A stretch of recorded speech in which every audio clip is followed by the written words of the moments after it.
and welcome back to Funeral DNA, the podcast that analyzes the unique components, trends, and innovations that make up the funeral industry, or as we call it, Funeral DNA. I'm Mike Davis. And I'm Ashley Solomon. And today we bring on Amanda King from Carmon Funeral Home. Thank you for joining us, Amanda. Amanda, can you tell us a bit about yourself and how long have you been in the funeral industry? So this is a second career for me, as I know for a lot of people out there. I was a Montessori teacher before switching gears and going into the mortuary field. It always interests me, but my background is studio art and biology. So I felt like the body side of the mortuary industry kind of marries exactly what I went to school for and what I love. So I got my degree in mortuary science, and that was going on 5-6 years ago. So I'm a newbie, really. Yeah. So what is your position then with Carmon Funeral Home, and how long have you been with them? So I've been with them 2 years. I am their care center manager. So I've got a group of 5 to 7 embalmers on my team, including we'll get interns and apprentices as well from the local mortuary schools. And I've even dragged a girl out of Pennsylvania to come apprentice with us. But Carmen's is a great facility for learning a lot of different services. And we also service a lot of different families from, Caucasian families to African Americans to Hindu families to Muslim services to strict Jewish services. Students especially get a lot of breadth of a variety of services and families, so they can learn a lot in the time period that they're with us. So the next sort of term that I want to talk about is serology. Would you mind sort of explaining what that term means and sort of like what duties are associated with that? So that term, as we were talking a little bit before the show, is an older term that was coined by a woman who mainly worked on hair and nails of deceased individuals. She would come into funeral homes and do that for families so that they would look more like themselves, coming out of the beauty parlor or whatnot, just going the extra mile for families. I would not consider myself one. If you look up the definition of what one is, it says that you're a licensed cosmetologist, and I'm not licensed in cosmetology, nor hair, nor nails. I specialize in reconstruction, and I love teaching that to my coworkers and any interns or apprentices that come in. And I do teach color theory and cosmetics as well, based on our biology. So I had pulled up initially, so when this term came about, the des symbolized deceased, air from hair, and ology meaning a branch of learning. This is where she devised that term. And actually, Webster Dictionary, when she tried to submit that name, came back and suggested that she actually was a necro-cosmetologist. That's the term that they wanted her to use. And I kind of find that term to be cooler. So I would love to be a necro-cosmetologist. Yeah, so I don't do just hair and nails. We start with the embalming, and honestly, cosmetics start with the embalming by choosing intrinsic dyes that best match individuals' undertones, whether it be cool undertones or warm undertones. I really try and teach my staff how to smartly use dye to really get a leg up before having to do cosmetics, because you might not have to at all. And then we do airbrush on decedents if we have to, really paying attention to certain areas on their hands and face to really get different color variegation. So hair, I do hair as well. And I've learned a lot on how to do hair from different barbers and hairstylists that have come in. But we have a hairstylist that we call in to do the hair for decedents when they need an updo, or that old lady poofy Oof. um, so, so sometimes I do hair, but usually cosmetics are my limit, as well as reconstruction. I agree that your term necro-cosmetologist definitely has a better ring to it. But Cooler. it is. I think, a lot more biased to the biology side as well, though. So that's really interesting to hear about. You'd mentioned that sometimes barbers come in to help do hair. Do you also have somebody that styles the decedents, or is that sort of like a very family-based decision? Style in like, are you talking about just hair, or are you talking about clothing and nails? Yeah, like clothing, jewelry, that sort of thing. That falls on us. However, I will say, I love when families want to do that for their loved ones. Um, as long as we've got the space to accommodate them, because we're such a high volume firm. I love families coming in to assist with the dressing and casketing and cosmetizing and doing the hair even, because they know their loved ones best. They might know how they wore a certain sweater or shirt, or what wrist their jewelry goes on, or exactly where the part was in their hair if we don't always get a photo. So I really love when families come in and do that with us. Um, we had a case months ago where a young woman died, and her sister, her younger baby sister, ended up coming in and doing cosmetics with me.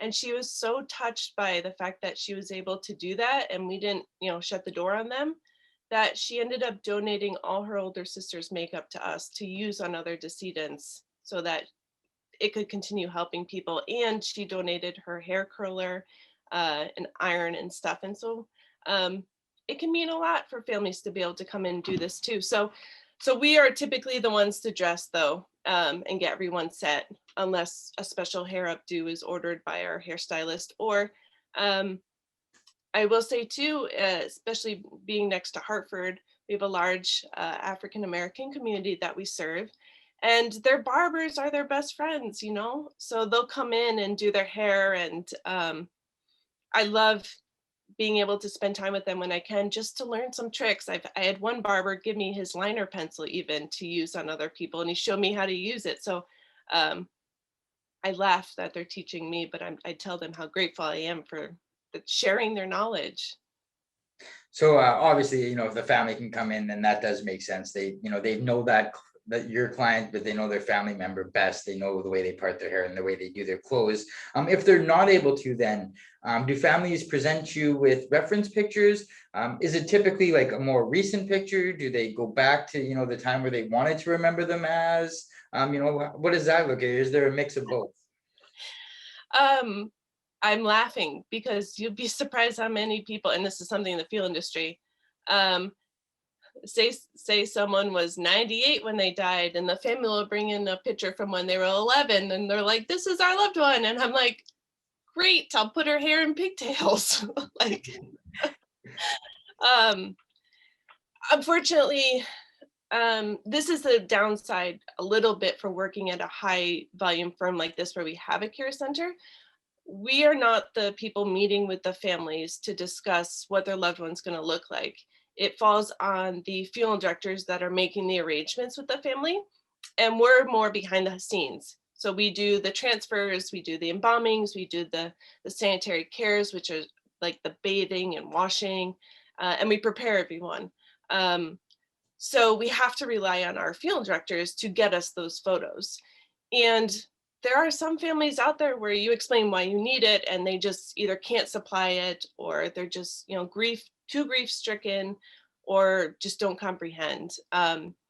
One trick that I've asked them to do and taught other people in the industry is say you need their license if they have it, and just make a photocopy of it, because that's got to be within a few years. So that's at least a little bit helpful. But yeah, we do rely on photos as long as we can get them. I also have a setup sheet that we make that we ask the funeral directors to fill out, and there's sections on it that list, for example, if a hairstylist is needed, is it someone they know? Is it someone I have to call? What photo am I supposed to use as reference for that stylist to use to do the certain hairstyle? There's a section on makeup. You know, is it supposed to be like a certain photo? Is it supposed to be natural? Are we supposed to completely glam them up? So those setup sheets really help us when we get to our part of dressing and casketing and working on the cosmetics. Essentially, it tells us more of what we need to do so that we don't have to call the family. Although there are times where we will, you know, call up the next of kin and say, hey, I noticed mom had bangs and I didn't see it in a picture. Are they new? Does she wear them to the side and front? And you'd be surprised how many families really appreciate those calls, because you show you're really paying attention to their loved one. So yeah, smaller funeral homes where you might be the director that does the transfer, then meets with the family, then embalms the body, then caskets. You know everything from start to finish because you're meeting with that family. So larger firms, it's nice to have some sort of line of communication between the arrangers and the people actually taking care of the deceased. So chatting about like the cosmetics and hairstyling, I think a lot of people genuinely think that, or generally think that that's more of like a female sort of thing. Is there a similar amount of work that deceased male individuals have to undergo, like just to sort of, as you mentioned, reconstruction to sort of reach that baseline? Is there a lot more upkeep, let's say like getting the old lady poops? Would you mind elaborating a bit on that? Yeah, so for male decedents, anyone, male, female, whatever they are, if we're embalming, we're going to try and make that really, you know, the best educated intrinsic dye choice to start from the get-go. And that's where photos really help from the beginning, to know if someone was more olive skinned or cool skin toned, or maybe they had a very blotchy complexion in their face, you know. So when it comes to doing the cosmetics, when we get to having them in the casket, if we need to airbrush, whether they're male or female, we're really trying to look at those photos to see about the different color variegations in their face.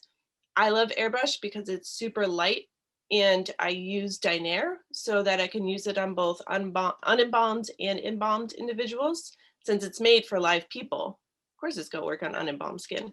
So I like the versatility of it. Also, it just holds really nicely when you spray some layers of hairspray. Any family member can come up, touch their loved one, hands, face, nothing comes off. But yes, when it comes to guys, girls, whatever, there's 4 areas that I actually teach our staff, interns, apprentices, and speak about, which would be the eyes, the ears, the nose, and the knuckles, to always put in little hints of either warmer or reddish coloration a little bit, if the person is more light colored skin, and if they're more dark or medium to dark brown colored skin, those areas are often darker. So male or female, it's the same across the board. So for guys, we do pay attention just as much detail as we do the women. You'd be surprised how a lot of families want, you know, their grandmas to look just natural, and that'd be the same for a guy. And of course, one part that's difficult for men is like doing the lip color, because when we die, pallor mortis sets in and we drain of color. So that's where the embalming and the dye choices really help bring back some saturation or chroma. But sometimes the lip color, it just looks desaturated. So you have to put lip color on guys sometimes, and it can look like lipstick. So there's a few materials I use and teach in ways to kind of make it not look like lipstick and look more natural, whether a guy or a girl, and whether they're light colored skin or dark colored skin. There's variegation between lips based on our skin color. So I think just as much detail as pay attention to the guys as the girls. And I should mention, although I am a girl doing cosmetics, my assistant is a guy, and another gentleman on our team, I've been training him recently in cosmetics and airbrush, and they're phenomenal at it. You would never know who did the makeup on your loved one. And I will say, they paint models, and so being like a D&D fan is really helpful down the line in this job. Fair, fair enough. Well, I'm happy to know that, you know, when males like myself do pass on that we get just as much time and attention to detail as our female counterparts. So obviously you said that this was a second career for you, and it must be rewarding. People don't usually switch to a new career unless they have that rewarding moment. Helping families envision their loved one for one last time, like I said, there's got to be lots of rewarding stories in there. But do you have one story, or did you have like that aha moment when you realized that this is what you were meant to be doing, and this is what where you want to help families? I don't know if I've really had that aha moment. I've had many of like moments that really solidify, like, yes, I'm in the right field. I will always remember being in mortuary school and of course having the art background.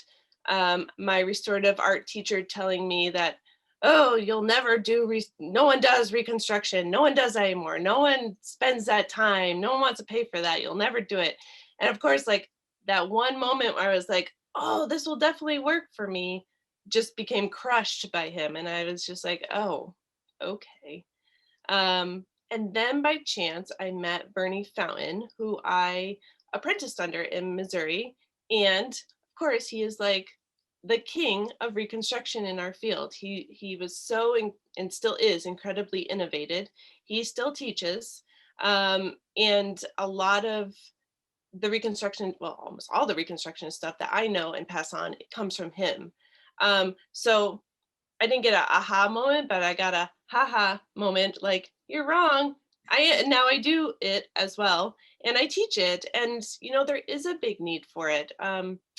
I was just prior to this podcast presenting to the state of Illinois for their Funeral Directors Convention summer webinar series, and I ended my presentation, which was on minor reconstruction techniques, with a partial facial reconstruction of a gentleman that had over 100 tumors. That when he died, he had all over his his jawline, his neck, and chest. And his wife wanted, she was so upset that he had these, and it was a mark of his sickness. And they were going to do this big church service, and there was a big family.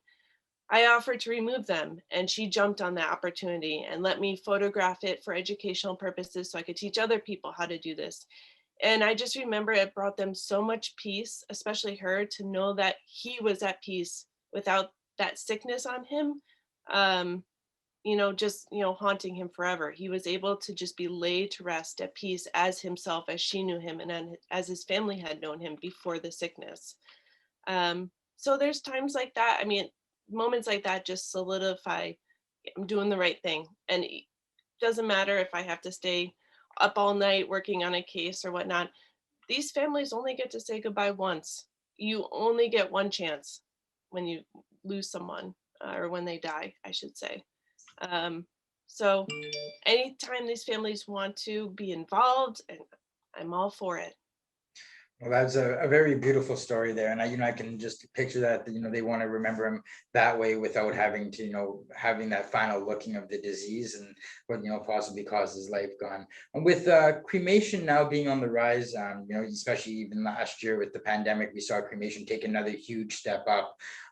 Is that really affecting these types of services? Are you seeing them being minimized, or like in your areas, there's still a lot of regular burial services with open caskets, funerals, and stuff like that? So I will say cremation is definitely, within the United States at least, a regional thing. I'd say the rate is much higher on the West Coast. And on the East Coast, they're still pretty old school. We do a lot more burials and embalming. So I actually got my degree in mortuary science from Arapahoe Community College in Colorado. And Colorado is one of the few states that does not do licensing. So I, in my head, thought that if this was my career for the rest of my life, I needed to move out of Colorado and get licensed in a state so that I could just be taken more seriously. Just even in Colorado, there's amazing embalmers and stuff. Unfortunately, they're stereotyped by people in other parts of the country. So I wanted to go to the East Coast because I knew they did a lot more embalming and work with the body out there. And we do. And actually for our firm, and many firms offer this, we offer rental caskets for cremation. So they can still have, it looks like an open casket visitation and church service, or chapel service or whatever, and then afterwards they can be pulled out and cremated. So I do a good amount of reconstructions and just normal cases of people that we know are going to be cremated eventually.